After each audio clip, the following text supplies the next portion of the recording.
அண்ணலக்கா அத்தூரு வெம்பலக்கா அடியே பெண்ணே யாரும் உங்க அம்மாலே என்னடா ஒரு வார்த்தை கேட்ட வர பேசிக்கிறா எங்கடா கேட்ட வார்த்தை பேச நான் ஏலவாக்க பேசண்டாடா மண்டபண்டா அண்ணா அண்ணா ஓல் ஏன்னா தூரமா போய் நிக்கிறீங்க எனக்கு அண்ணனா பிடிக்காதயா ஏப்பா எனக்கு அண்ணனா அறவே பிடிக்காது பிடிக்காது தம்பி ஆறு நீதான் உன்னோட வயசு சின்ன பையனா உன்னை என்ன நினைக்கிற அம்மாளுக்கு நான் மறந்தனா ஏய் கோமாளி கோவம் என்னன்னா அடிக்கிறதுக்கு வரான் பிடிச்சிட்டா கடிச்சு போடுவோம் கடிச்சு மாமா ஐயோ பாருங்கடி ஐயா அப்படித்தான் மாமானது பாருங்கடி அம்மா அண்ணா அழகான பெண்களை பார்த்தால் ஐயோ எனக்கு தொடாதீங்க என்னதான் அப்படி பண்ணா இல்ல காராபூதி திங்கிறியா அதேதாவா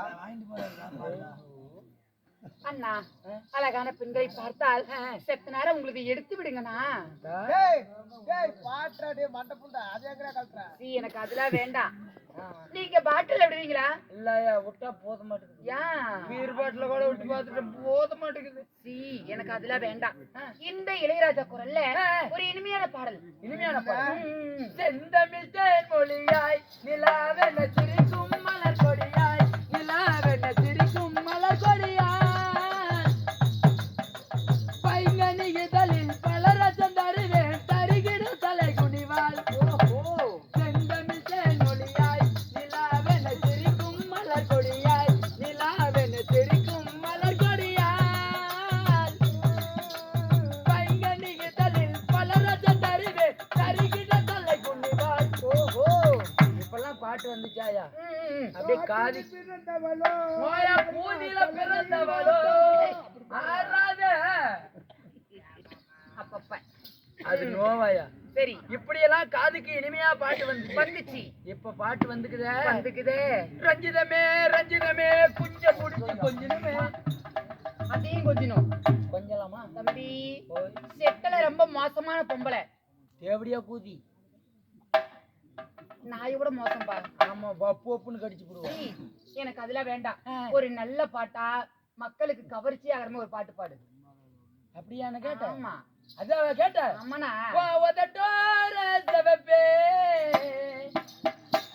அந்த மருதாணி கடனா கேட்கும் நீ சிரிச்சால சில நேரம் அந்த நிலவி வந்து வலது பார்க்கும்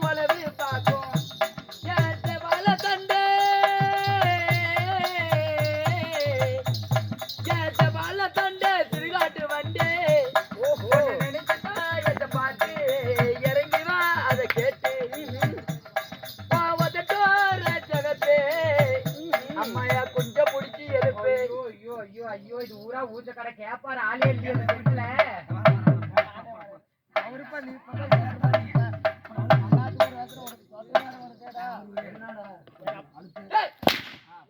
பாட்டு வளர்த்தாரு சாப்பிட்டு அதுல போகுது அவத்தானே அந்த பிள்ளைக்கு உதட்டுல சாப்பிட்டு போகுதுன்னா அந்த அம்மா லிப்டிக் பிச்சுட்டு இருக்கு கண்ணு தெரியுதா இல்லையா சரி அண்ணா நீ ஒரு இதத்துல ஒண்ணு இத ரெண்டு சரி போயிட்டு அண்ணா போனால் போகட்டும் ஆறாறு வீட்டுக்கு போறீங்களா போங்களே பலவல்னு பேசினா வாய்க்கு கேடு பாடத்திற்கு ஒரு பிள்ளையை பெத்தா கொலைக்கு கேடு தம்பி குடும்பத்தை கேடு மென்னு கீழே துப்பி போடுவேன் நான் ஆமா ஐயா மென்னு பாரு ஐயோ எப்படா மெல்லுன்னு பாக்குறியா அம்மா இருந்தாலும் ஆமா சீராக நிறைந்திருக்கும் தெய்வீகமான சபை ஆமா இந்த சபை முன்பதாக கடல் அலைபல் காட்சி அளிக்கிறாங்களே என்ன காரணம் எல்லாம் கூத்து பார்த்துட்டு இருக்கிறாங்க இருக்க முடியாதியா கூத்து எதுக்குப்பா விட்டுருக்காங்க அதாவது ஓங்காரி அம்மனுக்காக ஓஹோ ஊர் பொதுமக்கள் அனைவரும் ஒன்று சேர்ந்த நாடகம் அரங்கேற்றம் ஓஹோ ஊர் பொதுமக்களால் நாடகம் அரங்கேற்றம் ஆமா நாடகத்தை அரங்கேற்றம் செய்துள்ள அனைத்து நல்ல உள்ளங்களும் இரவென்று பாராமல் குளிரென்று பாராமல் பனி என்றுமே பாராம நமக்காக கூத்து பாக்குறாங்களே ஆமா எப்படிப்பா ஆமாங்க நமக்காக கூத்து பாக்குறாங்களே இங்கன்னா அமர்ந்திருக்கும் அனைத்து நல்ல உள்ளங்கள் எப்படி இருக்கணும் எப்படி அதற்கு முன்பதாக பணமின்றி பாராமல் பாரா சபையில எனது தோழியாக கூடிய என்ன சூர்யா அவர்களும் அவருடைய சொத்து நமக்காக நன்கொடை கொடுத்துள்ளார்கள் ஆமா அனைத்து நல்ல உள்ளங்களும் எப்படி இருக்கணும் எப்படி ஆண் போட பக்கம் அரசு பிட்டாட்டு பெண் போட பக்கம் பெத்து பெருகி நோயற்ற வாழ்வு குறைவில்லாத செல்வங்களை பெற்று இந்த ஆண்டவன் சன்னதி எப்படி ஆண்டாண்டு ஓங்கி வளர்கிறதோ அதுபோல் இவருடைய குடி வளருமாறு அம்பாளை பிரார்த்திக்கிறேன் ராமோ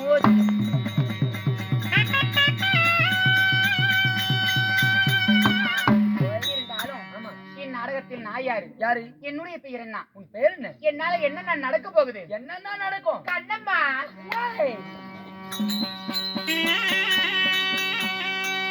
அம்மாட பருவத ராஜன் பெற்ற அப்பா பரமசிவடி கேட்ட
உனக்கு இல்லையம்மா இல்ல.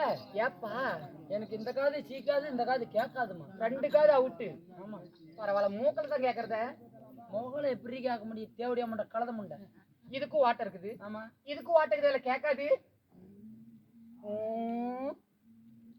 அம்மா இப்பதான் ஒங்கால் ஏறிக்குது தலைமையில. பருவத குலத்துல பெண்ணாக பிறந்து மஞ்சள் முகத்தோடு பிறந்தேன், மாயவனுக்கு தங்கையும் ஆகினேன். இந்த உலகம் தன்னில் முந்தி பிறந்தவள் நானு. முந்தி பிறந்தவள் நீங்க? ஆமா. என்னுடைய பெயர் என்ன? என்ன? சண்டி, சண்டி, முண்டி, முண்டை, சாமுண்டி, சாமுண்டி, புத்தண்டி, புத்தண்டி, வீதி, வீதி, வேதாளி, வேதாளி, திருசூலி, திருச்சிக்கோடி, அங்காளி, கருமாரி, உருமாரி, உருமாரி, வெட்காளி, வெக்காளி என்று சொல்லக்கூடிய அக்கத்துல 1008 அவதாரம். அகத்துல 1008 அவதாரம். யுகத்தில 108 அவதாரம் எடுக்கக்கூடிய என்னுடைய பெயர் தான் சக்தி உமா பார்வதி என்று அழைக்கலாம். அப்பா ஆகட்டும்பா. அப்படி சக்தியாக இருந்தாலும் இருந்தாலும் நீங்களும் எப்படி பிறந்தீர்கள்? நான் எப்படி பிறந்தேன்? எப்படி? தேவர் செய்த யாகத்தின் வழியாக பிறந்தனா? பிறந்தியா? முனிவர் செய்யக்கூடிய தவத்தின் வழியாக பிறந்தனா? பிறந்தாயா? இல்ல உன்னை போல ஒரு தாயின் அங்கத்தின் வழியாக தான் ஜனனமானேனா? வானத்தில் இருந்து குதித்தாயா? பூமியை பிளந்து வந்தாயா? அண்ணா இதெல்லாம் கேக்குறீங்களே? ஆமா. இது எல்லாம் விவரமா கேக்குறீங்களே?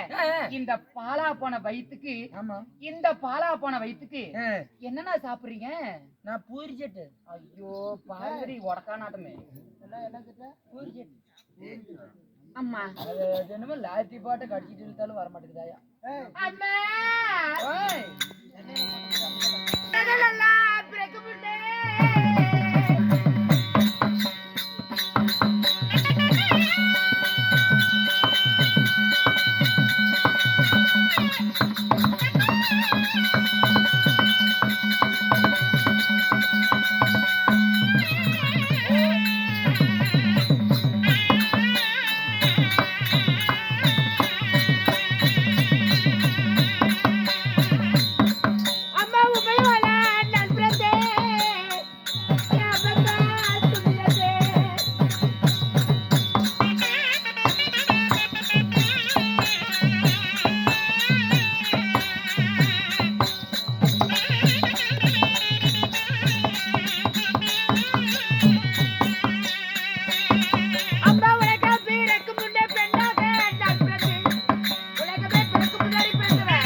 இருந்தாலும் இந்த உலகமே பிறக்கும் முன்னாடி உமையவள் பிறந்தேன்.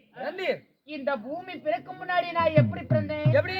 நான் பிறக்கும் பொழுது இந்த பூமி எப்படி இருக்குது? எப்படி இருக்குது? அம்மா திசைகளோ 4 திசை. திசைகளோ 4. 4 திசையில 3 திசை நீராக இருக்குது. நீர்னா அதாவது தண்ணியா இருக்குது, கடல் மயமா இருக்குது. ஒரு திசை மட்டும் நிலமா இருக்குது.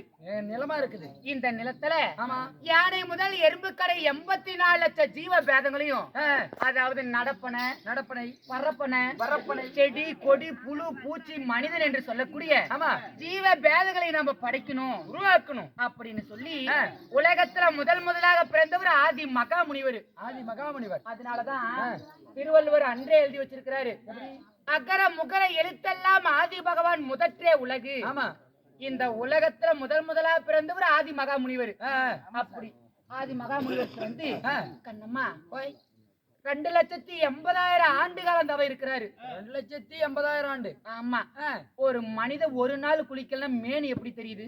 அழுக்காதான் இருக்கும். கண்ணம்மா அவரை பார்ப்பதற்கு எப்படி இருக்குது? எப்படி? தனது மார்பு வரை கரையான் புற்றாகப்பட்டது சூழ்ந்து காணப்படுது. ஓ, கரையான் புத்து மார்பு வரைக்கும் இருக்குது. கரையான் புத்தே கட்டிக்குதுன்னா பாத்துக்காவே. சாமி. தலை முடியாகப்பட்டது பெரிய ஆள விழுது போல காணப்படுது. ஆள விழுது போல இருக்குது. ஆமா. ஒரு நாள் ஒரு தினத்துல கண்ணிழுத்து பாக்குறாரு. இந்த உலகத்துல உயிரினங்கள் பிறந்திருக்குமா அப்படின்னு சொல்லி கண்ணிழுத்து பார்க்கிறாரு. உலகம் எங்க இருள் மயத்தோடு இருக்குது. ஓ, இருட்டா இருக்குது. ஆமா. ஆங்கார கோபம். என்னடா இத்தனாயிரம் ஆண்டு காலம் நாம தவ இருந்து ஆமா நம்ம தவத்துக்கு ஒரு பலனும் கிடைக்கலையே அப்படின்னு சொல்லி அருகாக மேல இருக்கக்கூடிய ஆற்றங்கரைக்கு போய் ஆகாயத்தை பார்த்து கொண்டு அதாவது இடதுபுற நெஞ்சு தேய்க்கிறாரு. ஓ, இடதுபுறம் நெஞ்சு தேய்க்கிறாரு. ஆமா. இந்த உலகத்தை எப்படி படைப்பது, எப்படி படைக்கிறது அப்படின்னு சொல்லி ஆகாயத்தை பார்த்து யோசிக்கும் பொழுது நெஞ்சில இருந்து அழுக்கு கட்டியாகப்பட்டது உருண்டை வடிவத்தோடு வருது. ஓ, அழுக்கு புண்டை வருது. அழுக்கு கட்டி தம்பி எரிச்சு விடுவோம் நானு. அழுக்கு உருண்டாயா? ஆமா.